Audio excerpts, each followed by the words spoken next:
বন্ধুরা আবার বলে দিচ্ছি, কম্পিটিটিভ এক্সাম হচ্ছে কনসিস্টেন্সি।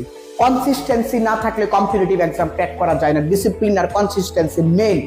তাহলে আমাদের সিস্টেমটা হচ্ছে, আমরা যে কোনো পরীক্ষার জন্য প্রিপারেশন করি না কেন, সাপ্তাহিক আমরা টার্গেট নিই। এই সপ্তাহে আমরা যে টার্গেটটা নেব, এই সপ্তাহে আমরা যে টপিকটা পড়বো, যেটা আমরা শেষ করব, নেক্সট উইকে সেটা আমাদের পরীক্ষা হয়ে যাচ্ছে। তো আমরা প্রত্যেক সাপ্তাহিক ভিত্তিতে মক টেস্ট নিচ্ছি, যেই টপিকটা আমরা প্রিভিয়াস উইকে কমপ্লিট করে নিয়েছি। স্পেশাল গাইডেন্স প্রত্যেকটি ছাত্রছাত্রী সেম না বন্ধুরা। কেউ কেউ আছে খুব তাড়াতাড়ি গ্র্যাব করতে পারে টপিকগুলিকে, কেউ হয়তো একটু সময় লাগে।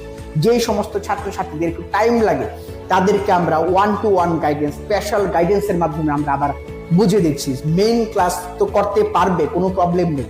যদি মেইন ক্লাসের মধ্যে সবার সঙ্গে বুঝতেও সুবিধা হয়, তাহলে ওই ছাত্রছাত্রীদের জন্য আমরা স্পেশালি আলাদা করে গাইডেন্স দিয়ে দিচ্ছি। দেরি না করে টেট 1, টেট 2 দি লেকচার ইনস্টিটিউট আমাদের